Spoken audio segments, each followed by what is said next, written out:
ಎಲ್ಲರಿಗೂ ನಮಸ್ಕಾರ. Welcome to the YouTube channel.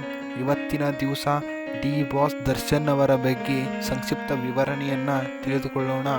D boss Darshan ಅವರು ಹುಟ್ಟಿದ್ದು 16 ಫೆಬ್ರವರಿ 1977ನೇ ಇಸ್ವಿಯಲ್ಲಿ. ಇವರು ಭಾರತೀಯ ಚಿತ್ರ ಉದ್ಯಮದಲ್ಲಿ ನಟ, ನಿರ್ಮಾಪಕ, ವಿತರಕರಾಗಿ ಕೆಲಸ ಮಾಡಿದ್ದಾರೆ. ಕನ್ನಡ ಚಿತ್ರ ಉದ್ಯಮದಲ್ಲಿ ಪ್ರಧಾನ ಕಾರ್ಯವನ್ನು ಇವರು ನಿರ್ವಹಿಸುತ್ತಿದ್ದಾರೆ. ಇವರಿಗೆ ಚಾಲೆಂಜಿಂಗ್ ಸ್ಟಾರ್ ದರ್ಶನ್ ಎಂದು ನಾಮಕರಣ ಮಾಡಲಾಗಿದೆ. ನಟ ತೂಗುದೀಪ್ ಶ್ರೀನಿವಾಸ್ ಅವರ ಮಗರಾಗಿದ್ದಾರೆ.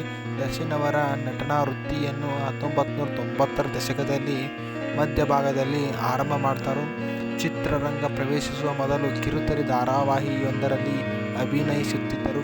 2001ರಲ್ಲಿ ಬಿಡುಗಡೆಯಾದ ಮೆಜೆಸ್ಟಿಕ್ ಚಿತ್ರದ ಮೂಲಕ ನಾಯಕ ನಟನಾಗಿ ಪಾದಾರ್ಪಣೆಯನ್ನು ಮಾಡಿದರು. ಇವರನ್ನು ಅಭಿಮಾನಿಗಳು ಪ್ರೀತಿಯಿಂದ ಡಿ ಬಾಸ್ ಎಂದು ಕರೆಯುತ್ತಿದ್ದರು.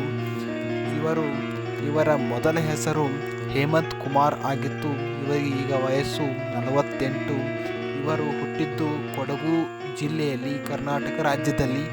ಇವರು ಸಕ್ರಿಯವಾಗಿದ್ದು 1992ನೇ ಇಸ್ವಿಯಲ್ಲಿ ಪ್ರಥಮ ಮಹಾಭಾರತ ಸಿನಿಮಾದ ಮೂಲಕ ಇವರು ಸಣ್ಣ ಪಾತ್ರದ ಮೂಲಕ ಪಾದಾರ್ಪಣೆ ಮಾಡುತ್ತಾರೆ. ಇವರ ಹೆಂಡತಿಯ ಹೆಸರು ವಿಜಯಲಕ್ಷ್ಮಿ. ವಿವಾಹವಾಗಿದ್ದು 2003ರಲ್ಲಿ. ಇವರಿಗೆ ಒಬ್ಬ ಮಗ ಇದ್ದಾನೆ. ಅವನ ಹೆಸರು ವಿನೀಶ್ ದರ್ಶನ್ ಎಂದು. ಇವರ ಸಂಬಂಧಿಕರು ತೂಗುದೀಪ್ ಶ್ರೀನಿವಾಸ್.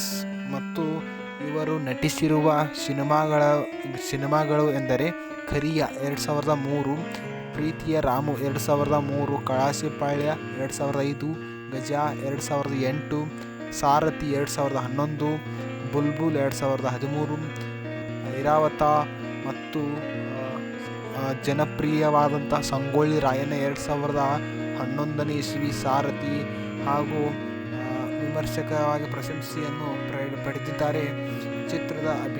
ರಾಯಣ್ಣ ಚಿತ್ರದ ಅಭಿನಯಕ್ಕಾಗಿ ಕರ್ನಾಟಕ ರಾಜ್ಯ ಚಲನಚಿತ್ರ ಪ್ರಶಸ್ತಿಯನ್ನು ಕೂಡ ಇವರು ಪಡೆದಿದ್ದಾರೆ. ದರ್ಶನ್ ಅವರು ಚಲನಚಿತ್ರ ನಿರ್ಮಾಣ ವಿತರಣೆಯಲ್ಲಿ ತೊಡಗಿದ್ದಾರೆ. ಅವರು 2006ರಲ್ಲಿ ತೂಗುದೀಪ್ ಪ್ರೊಡಕ್ಷನ್ ಎಂಬ ನಿರ್ಮಾಣ ಸಂಸ್ಥೆಯನ್ನು ಕೂಡ ಇವರು ಪ್ರಾರಂಭ ಮಾಡಿದ್ದಾರೆ. ದರ್ಶನ್ ಅವರು ಕುರುಕ್ಷೇತ್ರ ಎಂಬ ಮಹಾ ಸಿನಿಮಾಗಳನ್ನು ಇವರು ಸಹ ನಟಿಸಿದ್ದಾರೆ. ಇವರು ಈಗ ಬಿಡುಗಡೆಯಾಗುತ್ತಿರುವುದು ಡೆವಿಲ್ ಸಿನಿಮಾ. ಇದು ಡಿಸೆಂಬರ್ನಲ್ಲಿ 2025 ಇಸ್ವಿಯಲ್ಲಿ ಬಿಡುಗಡೆಯಾಗುತ್ತದೆ. ಇವರು ಅನಿವಾರ್ಯ ಕಾರಣದಿಂದಾಗಿ ಇವರು ಜೈಲಿನಲ್ಲಿ ಇದ್ದಾರೆ.